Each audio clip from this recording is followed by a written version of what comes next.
Hi students, hello everyone and welcome to our YouTube channel. So our today's topic is chemical kinetics. See, this chapter seems to be very difficult for the students. Why? Because they don't understand the basic terms used in this chapter. So they directly jump to the question, but they don't understand that what does the term represent, does the terms means. So like what is concentration? What are the reactants? How they convert to product, what is speed, what is rate. So these type of basic terms when you will understand easily, then the question will be very easy for you. So chemical kinetics means speed. Kinetics means speed. So this chapter basically explain how the reactants are converted to the product and what is the ease of the reaction, means how fast and how slow the reaction will proceed will be explained in this chapter. So in this chapter we will discuss about the most previous year questions of the CBSE board asked for this chemical kinetics, and these are very easy. Very easy means when you know the concept and formula, then you can directly solve the questions. So let's start. Our first question is, for the reaction,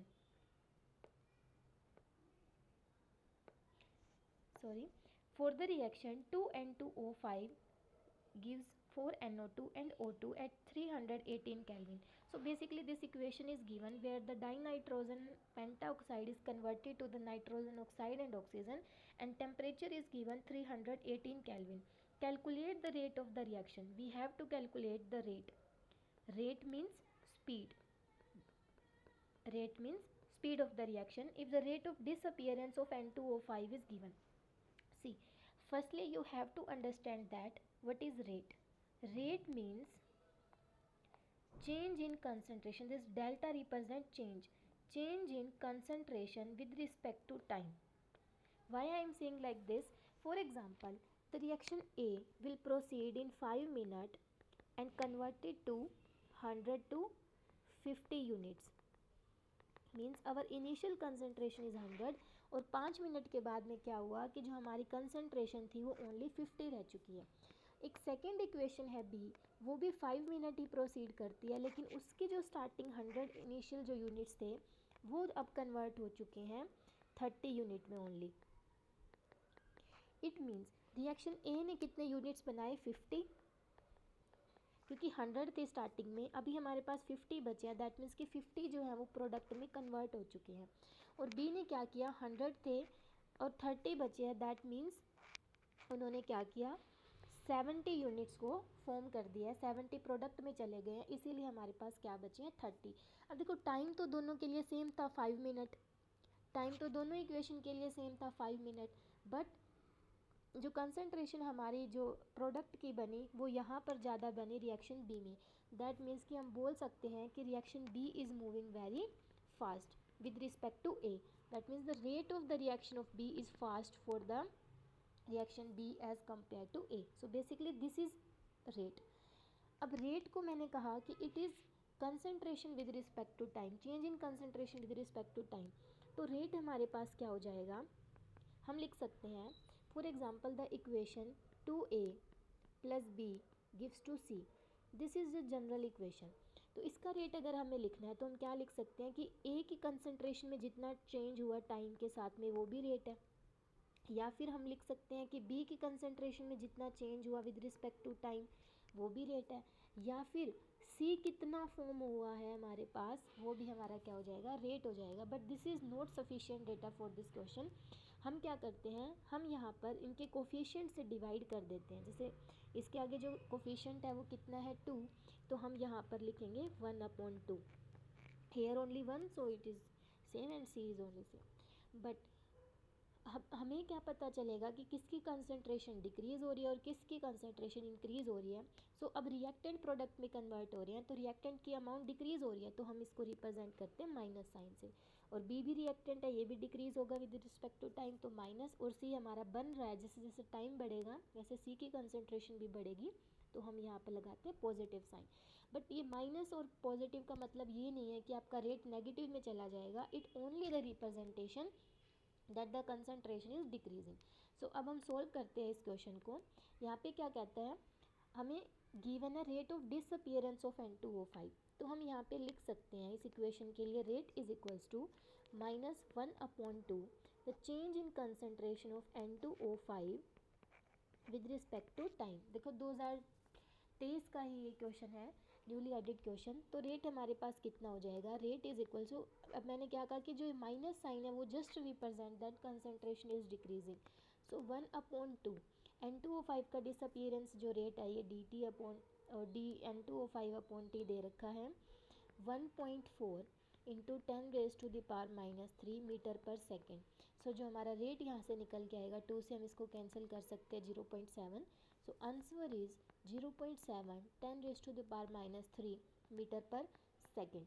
सो इस तरीके से आप इस question को solve कर सकते हैं जब आपको बेसिक कॉन्सेप्ट्स पता होंगे कि किस तरीके से रेट को रिप्रेजेंट किया जाता है, और हमारा जो ये क्वेश्चन है फिर सॉल्व हो जाएगा। Okay clear. Now move to the next question.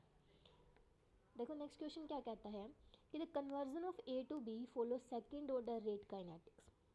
अब देखो रेट को हम एक और तरीके से रिप्रेजेंट करते हैं कि जो रेट होता है हमारा वो कंसंट्रेशन के डायरेक्टली प्रोपोर्शनल होता है, और उसके पावर में कुछ हमारे पास कोफिशिएंट होगा, ठीक है, वो डिटरमाइन करता है कि हमारा कितना ऑर्डर है। अब रेट जो है सेकेंड ऑर्डर काइनेटिक को फॉलो कर रहा है। अब हम प्रोपोर्शनैलिटी को हटाते हैं तो हमारे पास एक कांस्टेंट आता है k, जिसे हम बोलते हैं रेट कांस्टेंट। ओके, अब इसने कहा है कि सेकेंड ऑर्डर काइनेटिक को फॉलो कर रहा है, दैट मीन्स n की वैल्यू कितनी गिवन है 2। So rate is equals to k concentration की पावर 2। कंसंट्रेशन किसका गिवन है, a का गिवन है, ठीक है, तो हम यहाँ पे a² भी लिख सकते हैं। नाउ चेंज क्या किया है कंसंट्रेशन की, जो हमने a की कंसंट्रेशन में चेंज क्या किया है, increase to 3 times, means this is our rate 1। Rate 2 में क्या किया है हमने, a की कंसंट्रेशन को 3 टाइम इंक्रीज़ कर दिया। पहले a थी, अब हमने 3a कर दिया है। तो ये सॉल्व करने पे कितना आ जाएगा, k × 9a²। अब अगर this is equation 1, this is equation 2, अगर इन दोनों इक्वेशन को हम कंपेयर करते हैं तो आपको एक चीज़ साफ समझ में आ रही है कि जो रेट 2 है वो हमारे पास 9 टाइम्स इंक्रीज़ हो चुका है। That means rate 2 is equals to 9 times of rate 1, or we can say that on increasing the concentration of A to the 3 times, rate will automatically increase to the 9 times. So answer will be 9. Okay, understood? Now move to the next question. Next question क्या कहता है कि first order reaction, देखो हम ध्यान में रखेंगे कि हमें कौन सी जो रिएक्शन गिवन है, फर्स्ट ऑर्डर रिएक्शन गिवन है, और दिया हुआ है कि 50% of the reaction complete in 30 minutes, जब हमारा टेम्परेचर कितना है 300 kelvin, and 10 minute at 320 kelvin. So we have to calculate the activation energy of the reaction. See, activation energy का मतलब आपको पता होना चाहिए कि फर्स्टली क्या होता है। देखो activation energy is the minimum energy required to perform the reaction, कि एक रिएक्टेंट जो हमारा है वो प्रोडक्ट में तभी कन्वर्ट होगा जब ये एनर्जी हमारी क्या हो जाएगी, फुलफिल हो जाएगी इसकी रिक्वायरमेंट। फॉर एग्जांपल अगर 100 किलो जूल किसी रिएक्शन की रिक्वायरमेंट है, तो वो अगर 100 नहीं पहुंच पा रहा है तो हमारा रिएक्टेंट भी प्रोडक्ट में कन्वर्ट नहीं हो सकता। ऐसा क्यों, क्योंकि रिएक्टेंट को प्रोडक्ट में कन्वर्ट होने के लिए पहले रिएक्टेंट के बॉन्ड को ब्रेक होना पड़ेगा, रिएक्टेंट के बीच में जो बॉन्ड है उसे ब्रेक होना पड़ेगा, फिर वो एटम रीअरेंज होकर हमारे पास क्या बनाते हैं, प्रोडक्ट बनाते हैं। अब उस बॉन्ड को तोड़ने के लिए मान लो 100 किलो जूल एनर्जी रिक्वायर्ड है, तो अगर वो 100 नहीं पहुंच पा रहा है तो बॉन्ड नहीं ब्रेक होगा, और बॉन्ड नहीं ब्रेक होगा तो हमारा प्रोडक्ट कैसे फॉर्म हो सकता है। So basically activation energy is the minimum energy which is 100% required to perform the reaction. अब देखो यहाँ क्या गिवन है, जो 300 केल्विन था तो हमारे पास 30 मिनट ले रहा था ये 50% कंप्लीट होने में, लेकिन जैसे ही हमने टेम्परेचर बढ़ाया इसका टाइम भी कम हो गया। ऐसा क्यों, क्योंकि टेम्परेचर के इंक्रीज़ करने से बॉन्ड जो है वो इजीली ब्रेक कर जाएंगे, क्योंकि उनके अंदर काइनेटिक एनर्जी आ जाएगी, मॉलिक्यूल्स के अंदर बहुत ज़्यादा से वो वाइब्रेट करेंगे तो बॉन्ड इजीली ब्रेक हो जाएंगे कोलिजन की वजह से। तो टेम्परेचर इंक्रीज़ करने से ऑटोमेटिकली जो रिएक्शन की स्पीड है वो भी क्या हो जाती है, इंक्रीज़ हो जाती है। तो ये डाटा यहाँ पे हमारे पास जो है वो गिवन है। अब देखो हमें कैलकुलेट करना है एक्टिवेशन एनर्जी। तो इसके बारे में हमें दिया था अर्हेनियस साइंटिस्ट ने एक इक्वेशन कि K is equals to A raise to the power minus A upon R T. ये इक्वेशन क्या करती है कि हमारे जो रेट कांस्टेंट, एक्टिवेशन एनर्जी और टेम्परेचर के बीच में एक रिलेशन क्रिएट करती है, जहाँ से हम जो है कैलकुलेट कर सकते हैं इन सभी के बारे में। तो अब अगर हमें दो अलग अलग टेम्परेचर पे निकालना है तो हम इसकी लॉग फॉर्म यूज़ करते हैं, which is basically log K2 upon K1। K2 क्या है, सेकंड जो हमारे पास टेम्परेचर है उसके लिए जो रेट कांस्टेंट आया, और K1 जो फर्स्ट टेम्परेचर जो इनिशियल था उसके लिए। EA upon 2.303 R T2 minus T1 upon T1 T2. This is equation and it is very important and very useful for the question and very important for the exam point of view। चाहे NEET का paper हो, चाहे IIT JEE हो आपके पास, या फिर आपका boards exam हो, this equation is very helpful and very important. अब देखो हमें एक्टिवेशन एनर्जी तो निकालना है, T1 T2 हमें इक्वेशन में गिवन है, लेकिन हमें रेट कांस्टेंट की वैल्यू नहीं पता। अब हमें रेट निकालना पड़ेगा इस क्वेश्चन की हेल्प से। अब देखो यहाँ क्या दिया है कि 50% रिएक्शन का डेटा गिवन है और रिएक्शन है फर्स्ट ऑर्डर। अब हमें पता है कि फर्स्ट ऑर्डर के लिए जो हमारे पास टी हाफ होता है वो होता है 0.693 अपॉन के। ये कंसंट्रेशन के ऊपर डिपेंड नहीं करता है। देखो कहीं भी इस इक्वेशन के अंदर कंसंट्रेशन की जो टर्म है वो गिवन नहीं है, तो अगर हमें के निकालना है तो हम इसको यहाँ ले जाएंगे दूसरी तरफ, तो के कितना आ जाएगा 0.693 upon T half.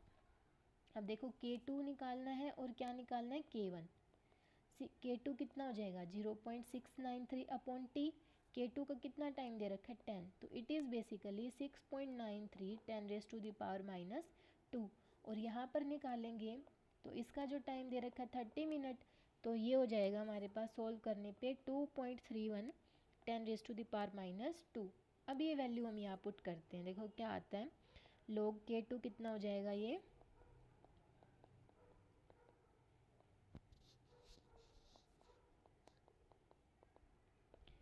Is equals to EA 2.303 R हमारा constant 8.314 and T2 minus T1 that means 320 minus 310 divide by 320 multiply 310।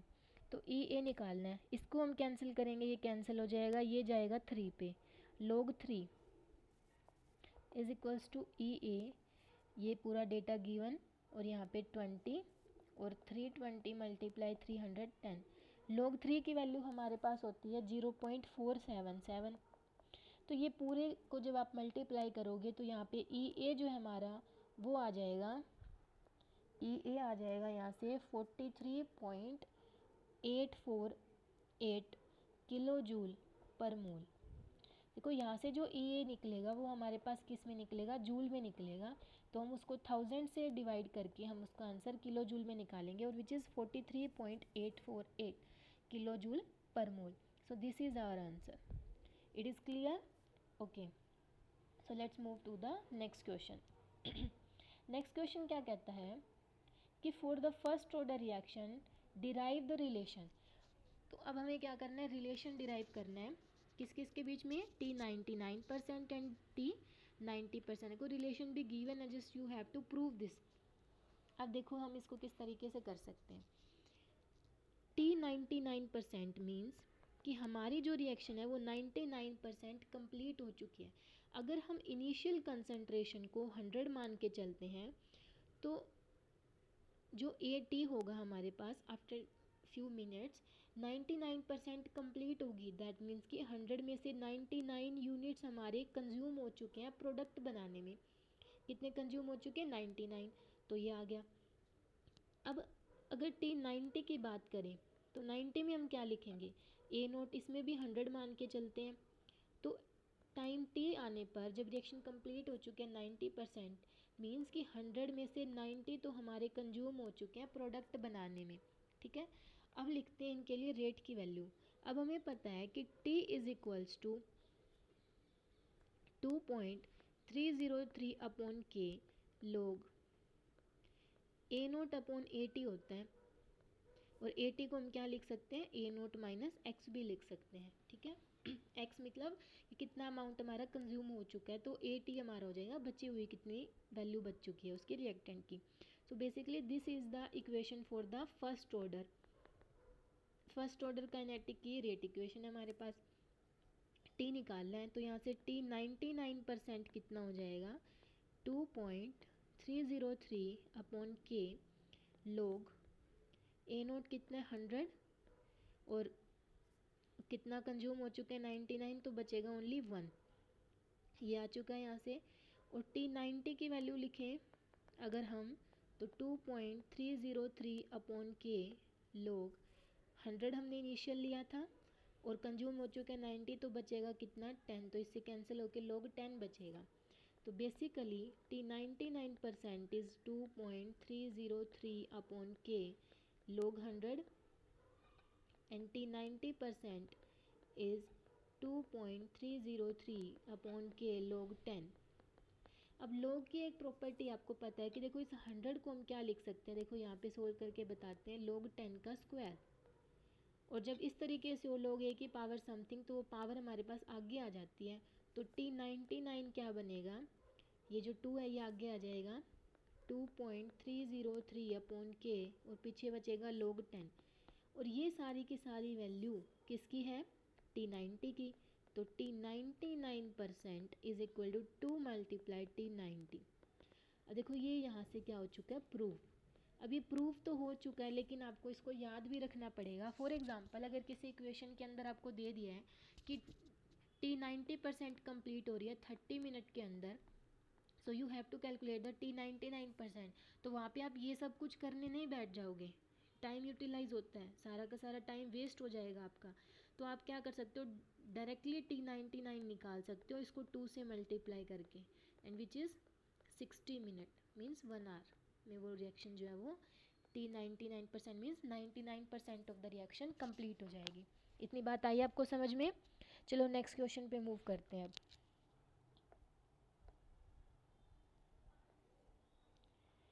Okay, तो नेक्स्ट क्वेश्चन क्या कहता है कि इक्वेशन गिवन है 2H2O2 अल्कलाइन मीडियम में और ये कन्वर्ट हो रहा है हमारे पास H2O एंड O2 में।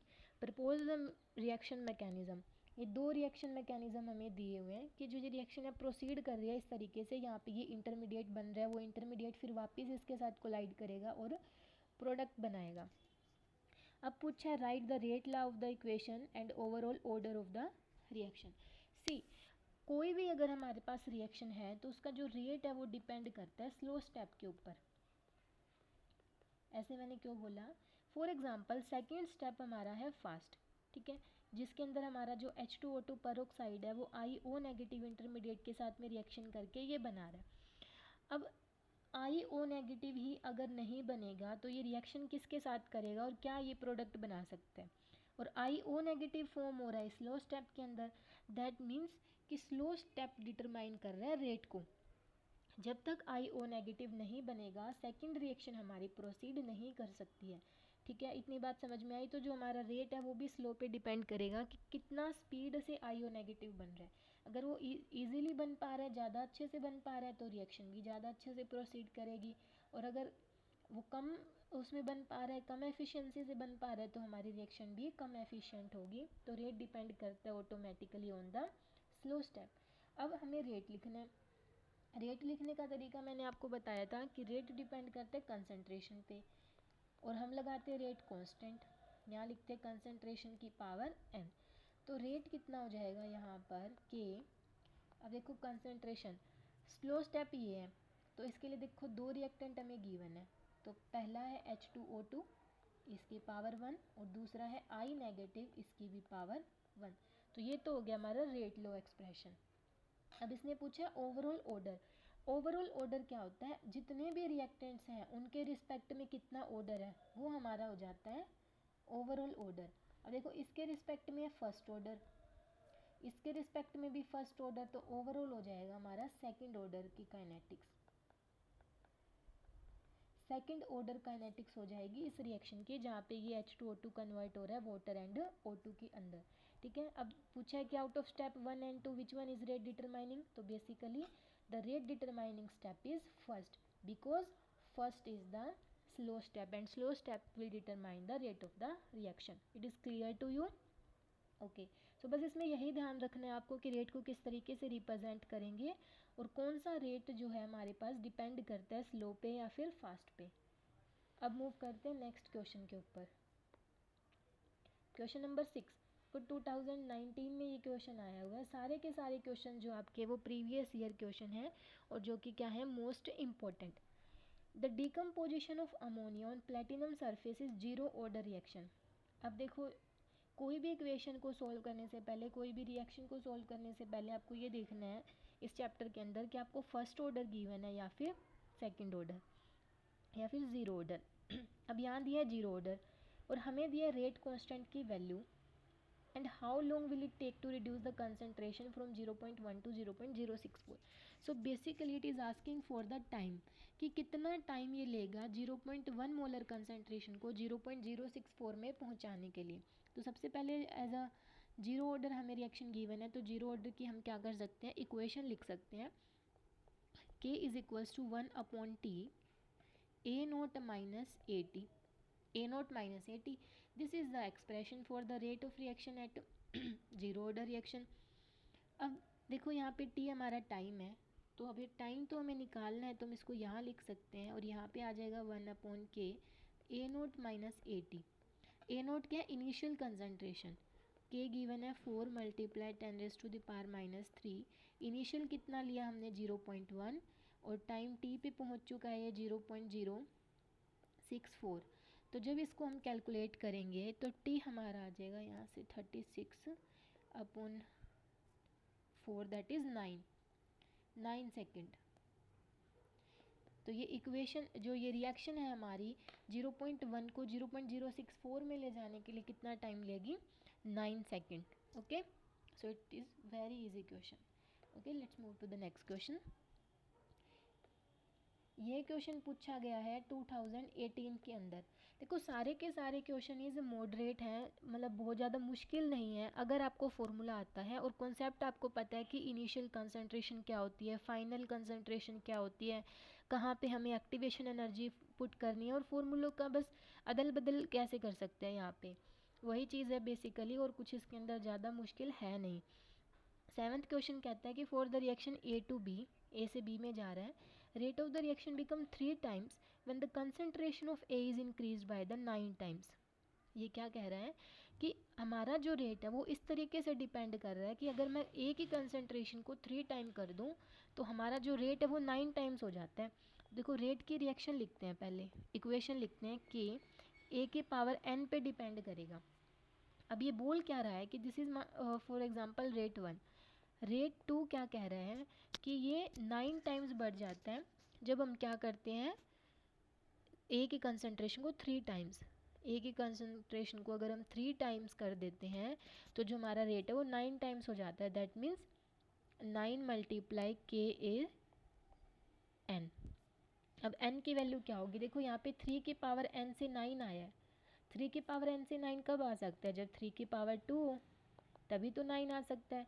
तो दैट मीन्स कि हमारा n की वैल्यू कितनी है 2। तो देखो अभी हम यहाँ पे पुट करके देखते हैं कि ए स्क्वायर, अब a की वैल्यू को देखो 3 करके देखो, टैली कर लेते हैं कि हमारा आंसर सही है या नहीं। तो 3 3 ज़ा 9, 9 के ए स्क्वायर, देखो के स्क्वायर था पहले, के स्क्वायर था और अब 9 टाइम्स इंक्रीज हो चुका है। That means our answer is correct. So basically the A to B is conversion is second order kinetics, it follow the second order kinetics। okay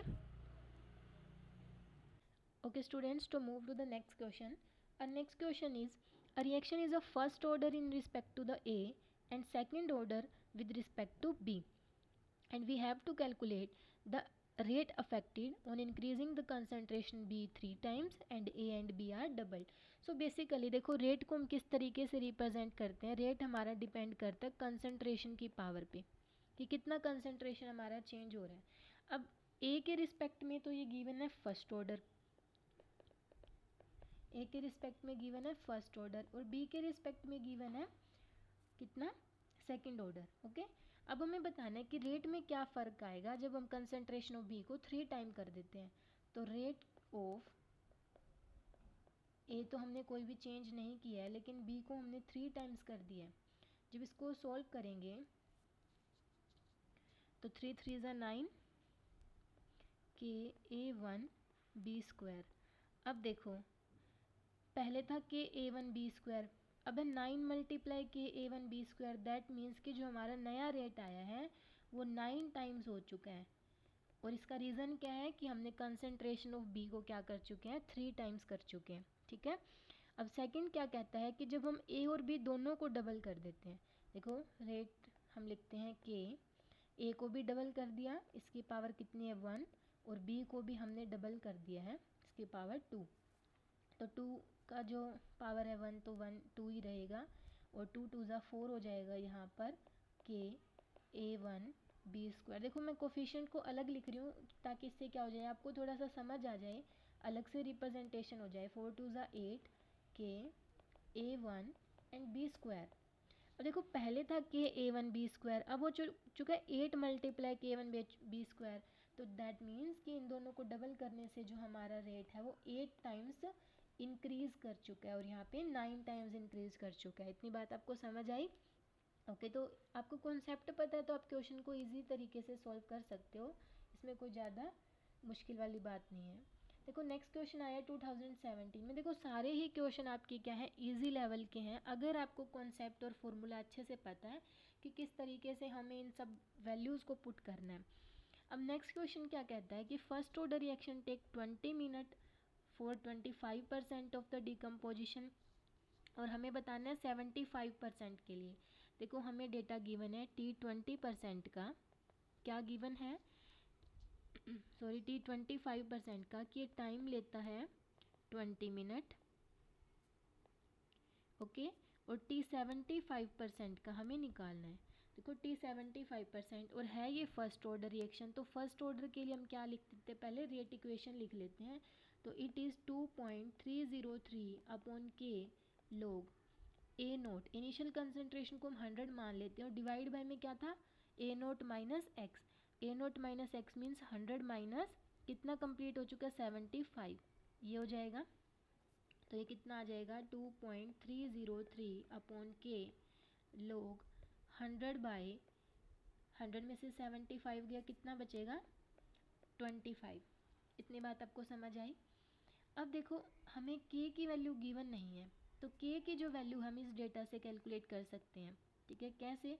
अब T75% हमें गिवन है 20 minute is equals to 2.303 upon K log A note, इसका भी 100 मान लेते हैं, और 25% complete हो चुका है तो -25 हम यहाँ से लिख सकते हैं। के को उधर ले जाएंगे, के आ जाएगा हमारे पास 2.303 अपॉन 20 लोग 100 अपॉन 100 माइनस 25 मीन्स 75। ओके, इतनी बात आपको समझ आई?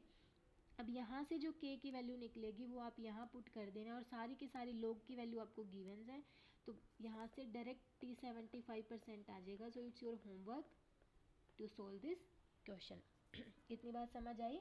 बस क्या करना है, सबसे पहले जो पूछा है उसका फॉर्मूला लिख लो, फिर उसमें देखो कि हमें क्या चीज़ गिवन नहीं है इसके अलावा, और उसको हम किस तरीके से निकाल सकते हैं। तो बेसिकली हम इसको यहाँ से सॉल्व कर सकते हैं। देखो आपको कॉन्सेप्ट पता था कि फर्स्ट ऑर्डर के लिए इस तरीके से लिखते हैं, तो आपने इजीली इसको सॉल्व कर दिया। ठीक है, तो नेक्स्ट क्वेश्चन पे मूव करते हैं, 10th क्वेश्चन। ऑल राइट, और next question is 10th question, वो भी हमारा 2016 में पूछा गया है। हमें एक इक्वेशन गिवन है जो अमोनिया कन्वर्ट हो रहा है नाइट्रोजन और हाइड्रोजन में, और हमें इसका ऑर्डर एंड मोलिकुलरिटी पूछा है। देखो जो हमारा ऑर्डर है ना रिएक्शन का, वो कैलकुलेट होता है एक्सपेरिमेंटली, थ्योरेटिकली भी हम कर सकते हैं, but which is not exact. Experimentally कैसे? रेट लॉ इक्वेशन से, रेट लॉ एक्सप्रेशन से। अब देखो इस इक्वेशन को देखने से आपको क्या लगेगा, जैसे हम हर बार लिखते हैं कि rate is equals to concentration की पावर n, तो हम यहाँ पे इसको इस तरीके से लिख देंगे कि अमोनिया की पावर 2 तो second order, but no, it is wrong. It this equation seems to be second order but it is of zero order. कैसी इक्वेशन है ये? जीरो ऑर्डर काइनेटिक्स को फॉलो करती है। तो ऐसे बहुत सारे एग्जांपल्स है स्टूडेंट जो आपको लर्न करने पड़ेंगे, दिखने में आपको लगेंगे कि फर्स्ट ऑर्डर है, सेकंड ऑर्डर है, बट उनके अंदर जो क्या है, ऑर्डर के अंदर कुछ ना कुछ चेंजेस मिलेंगे। अब है मोलिकुलैरिटी। मोलिकुलैरिटी, देखो मोलिकुलैरिटी होता है कि number of molecules participate in reaction, number of molecules which participate in reaction to perform at one time. ठीक है, अब देखो यहाँ पे हमारे पास दिख रहा है कि 2 अमोनिया के मॉलिक्यूल जो हैं वो रिएक्ट करके N2 और हाइड्रोजन बना रहे हैं, तो इसकी मोलिकुलरिटी कितनी हो जाएगी 2, because 2 molecules of ammonia are required to produce 1 mole of nitrogen and 3 moles of the hydrogen. अब इसने पूछा यूनिट ऑफ के, तो के जो यूनिट है हम निकालते हैं कंसंट्रेशन की power 1 minus N second inverse से। ठीक है, इसकी भी डेरिवेशन आपको करवाऊंगी मैं कि किस तरीके से होते हैं। अब देखो कंसंट्रेशन की पावर 1 माइनस एन, तो कंसंट्रेशन की पावर 1 माइनस एन कितना है 0, और सेकंड इनवर्स तो 1 ही हो जाएगा। कंसंट्रेशन को हम लिखते हैं मोल पर लीटर से, और ये पर सेकंड। तो this is the unit of the K for the zero order reaction. आप इसको सेकंड ऑर्डर मत करके आ जाना, आपका आंसर क्या हो जाएगा, रॉन्ग हो जाएगा। ठीक है, इस तरीके के एग्जाम्पल्स आपको थोड़े याद रखने पड़ेंगे। नेक्स्ट क्वेश्चन क्या कहता है, 2016 का है ये भी। The rate constant for the first order decomposition is given by the following equation. Calculate the activation energy for this reaction and rate constant if K is its a half life period is 200 minutes. ठीक है, अब देखो T half दे रखा है सबसे पहले तो हमें 200 मिनट, और के पूछा गया है, और rate constant for the first order reaction. अब फर्स्ट ऑर्डर के लिए मैंने आपको बताया था कि 0.693 अपॉन के होता है टी हाफ।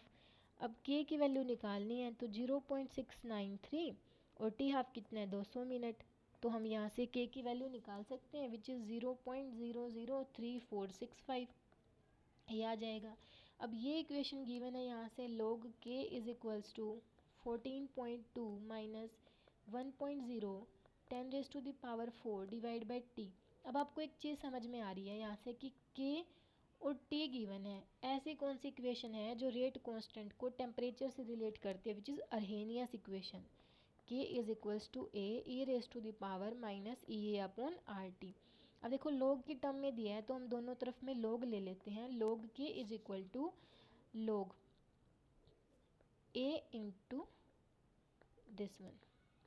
अब देखो log की एक प्रॉपर्टी होती है कि जब कोई भी दो अंदर मल्टीप्लाई में होते हैं तो वो क्या हो जाता है, ऐड हो जाते हैं।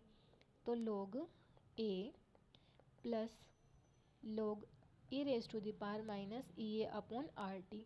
एक और log की अच्छी प्रॉपर्टी है कि जो ये पावर है वो आगे आ जाती है, तो बनेगा log k is equal to log a minus, और e से log कैंसिल हो जाएगा बिकॉज ये एंटी होते हैं, E A upon R T. अब देखो यहाँ पे log k गिवन है, यहाँ पे ये log a की वैल्यू है, दैट मीन्स अगर हम इन दोनों इक्वेशन को कंपेयर करें, तो अगर इसको कंपेयर करिए माइनस हो गया, तो ये ई ए अपॉन आर टी जो वैल्यू है वो इस टर्म की हो सकती है।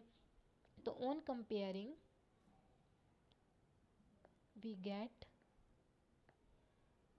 EA upon RT is equals to 1.0 10⁻⁴ upon T।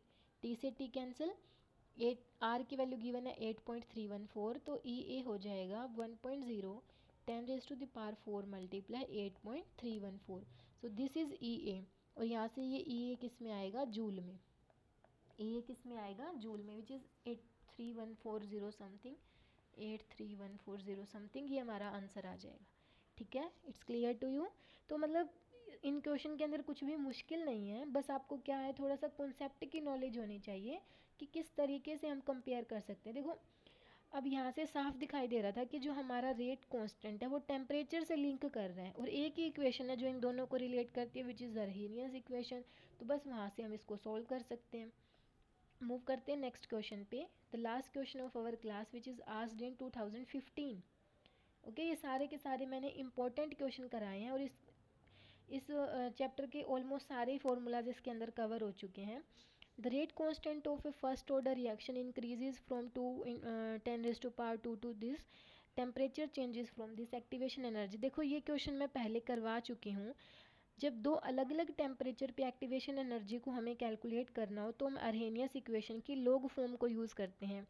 और लॉग फॉर्म कौन सी है? log K2/K1 which is equal to EA 2.303 R T2 minus T1/T1 T2। अब देखो K2 भी गिवन है 4 × 10⁻², K1 गिवन है 2 × 10⁻⁻²। EA हमें बेसिकली निकालना है 2.303, R कितना गिवन है 8.314, T2 माइनस T1 कितना है 310 केल्विन, ये 300 तो 10 बच जाएगा, डिवाइड बाय 300 मल्टीप्लाई 310। बस आपको इसको सॉल्व करना है, ये कैंसिल 2 पे जाएगा। log 2 की वैल्यू आपको गिवन 0.301 जो 0.301, इन सबको उधर ले जाओ, 2.303 8.314 डिवाइड बाय 10 और ये भी ऊपर ही जाएगा मल्टीप्लाई में। जब आप इस पूरे इक्वेशन को सॉल्व करेंगे तो आपके पास आ जाएगा ई एक्टिवेशन एनर्जी।